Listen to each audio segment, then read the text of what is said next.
Mr. President. Majority Leader. First, welcome back, Mr. President, to you and our great staff, and it's good to be back. Leader McConnell will speak after me here on the floor, and I'm glad to see him back and doing well. Mr. President, let me begin by welcoming all of our senators back from August work period. August was a busy month for all of us back home, a time to listen to constituents about what's on their minds, like lowering costs and increasing paychecks. It was also a time for ribbon cuttings, groundbreakings, as the historic investments that Democrats made come to fruition. And of course, it was a time to prepare for the very busy month in front of us.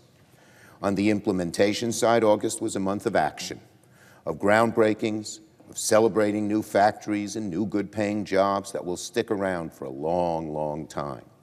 When a parent sees his or her son or daughter get these jobs, they know they're going to be around for a long time, not going to be gone in 2-3 years. It's a great thing for optimism and the future of America. And it was even nice to see Speaker McCarthy in my home state of New York, celebrating the new jobs secured by Democrats when he visited JMA Wireless last month. I've been there many times, too. In fact, it was from my own visits there and to other companies across New York that I saw firsthand the opportunity to invest in companies like JMA by Buy in America provisions that we added to the legislation, and it helped us shape the Inflation Reduction Act. As the Speaker saw with his own eyes, Democrats' investments are already bearing fruit. In just 1 year alone, the Inflation Reduction Act has resulted in over 200 new clean energy jobs and created 170,000 new good-paying jobs. In just 1 year, the Inflation Reduction Act alone has resulted in over 200 new clean energy projects and created over 170,000 new good-paying jobs. And it's projected to create another 1.5 million jobs over the next decade. Pick any region of the country, and you'll have no trouble seeing Democrats' agenda in action. One of the amazing visits I went to was in Allegheny County in upstate New York. It's in Appalachia. By income levels, it's one of the poorest counties in our state. And there, the Inflation Reduction Act is blowing new life into Lundstrom. This was a company that used to make coal technology equipment and has transitioned to making parts for wind turbines and is hiring 150 new workers, all in a place where people thought they didn't have much of a history because they knew the coal industry was declining. It's happened all over America. In Georgia, Hyundai and LG announced they're increasing their multi-billion-dollar investment towards a major EV and battery manufacturing plant, one that will be the state's largest project ever, creating thousands of good-paying jobs in years to come. And in New Mexico, Arcosa broke ground on a new wind tower production facility expected to create 250 new jobs. These jobs will help fill the over $1 billion worth of wind tower orders they have received since President Biden signed the IRA law. These investments, and many others, are supporting the whole of America, red and blue states, rural and urban, everyone, everywhere. And you can be sure, Mr. President, the best is yet to come. Last month, we saw other examples of implementation, too. Over the past few weeks, President Biden made groundbreaking announcements on lowering the cost of prescription drugs, on prevailing wage, and more. Many of these are a direct result of the work that we have done in the Congress. So Democrats are very proud of the agenda now taking hold across America, and we intend to keep going. Now, the Senate gavels back into session with a lot to do, but there is one clear place to begin. Keep the government open. As we all know, government funding is set to expire on September 30th. By the end of this month, the House and Senate, Democrats and Republicans, all must get on the same page about keeping the government open and avoiding a pointless shutdown, a shutdown that will hurt just about every single American, a shutdown that, of course, shouldn't happen. To accomplish that, the answer is very simple. All sides must work together in good faith without engaging in extremist or all-or-nothing tactics. Look no further than the example we've set here in a bipartisan way in the Senate. Democrats working with Republicans on a bipartisan basis. Chairs, Democratic chairs, engaging fruitfully with Republican vice chairs and ranking members. All 12 appropriation bills have been reported out of committee with bipartisan support, some of them unanimously. Both sides avoided dragging the process down with unseemly tactics. It sets a very good template for how things should work in Congress. I want to thank all my colleagues, but especially Appropriations Chair Patty Murray and Vice Chair Susan Collins, for their tremendous work thus far on the appropriations process. They truly deserve a lot of credit. When the House returns next week, I hope House Republicans, I implore House Republicans, to recognize that time is short to keep the government open and that the only way we will finish the appropriations process is through bipartisanship. The idea of both parties working together, not one party, particularly a party governed by an extreme 30 or 40 members, filling out a wish list that they know can't pass. Can't do that. So let me repeat, let me say it again. The only way to avoid a shutdown is through bipartisanship. So I plead with House Republican leadership to follow the Senate's lead and pass bipartisan Democrat and Republican appropriation bills supported by both parties. And as we work to fund the government, there are plenty other things we must do too, both on and off the floor.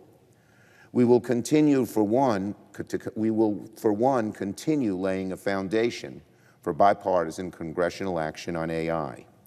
Next Wednesday, along with Senators Rounds, Heinrich, and Young, I will host the Senate's inaugural AI Insight Forum, a first-ever convening of the top minds in AI here in the Congress. Voices from business and civil rights community, researchers, worker advocates, and many more, all in one room, having an open discussion about how Congress can act on AI, where to start, what questions to ask, and how to build a foundation for safe AI innovation. These IA forums are vital. Artificial intelligence is unlike any topic we've undertaken in Congress. It moves faster, it is more complex, and there is little precedent for this kind of work. This is not going to be easy. In fact, it will be one of the most difficult things we undertake. But in the 21st century, as technology moves forward with or without us, we cannot behave like ostriches with heads in the sand when it comes to AI. We must treat AI with the same level of seriousness as national security, as job creation, as our civil liberties. Now, ultimately, of course, the real legislative work will come in committees.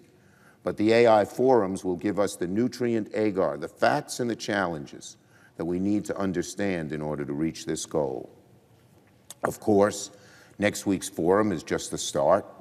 The Senate will continue hosting AI forums throughout the fall on a variety of topics, including finding ways to promote AI innovation, IP issues, workforce issues, privacy, security, alignment, and many more. We will also move the ball forward on other items on our agenda, wherever we can.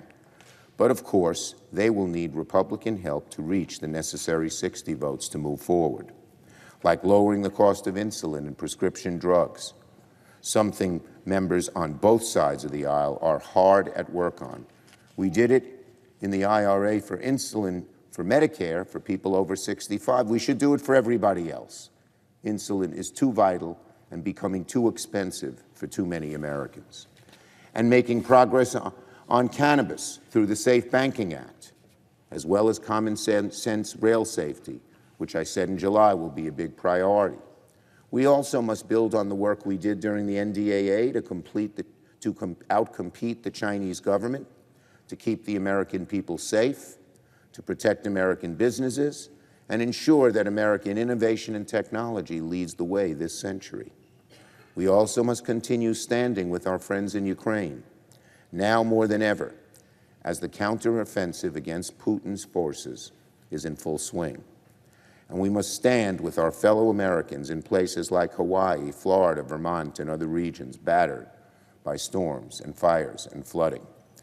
And the topics continue, from advancing a farm bill to kids' online privacy to reauthorizing the FAA to holding bank executives accountable for irresponsible behavior. Our committees have done excellent work to move all of these issues along, but we are under no illusion that we can make progress on the Senate floor unless we get bipartisan cooperation. None of this will be easy either. The bills will require a lot of work and compromise, but if we can progress on these items, we will greatly improve the lives of average Americans. Finding bipartisan compromise on issues like these is never easy, but that's what it'll take to get things done. And our efforts to do precisely that have already led to significant accomplishments under this majority. As we gavel back in, we will keep going to reward the trust the American people have placed in us. And finally, on Jack Lew. Earlier today, President Biden announced he's nominated Jack Lew as the next U.S. ambassador to Israel. Israel is one of America's most important allies and will remain an essential partner in the years ahead on security, tech innovation, and cultural ties. So it's vital we have a strong American ambassador in Jerusalem. Mr. Lew is precisely the person for the job of ambassador to Israel that we need.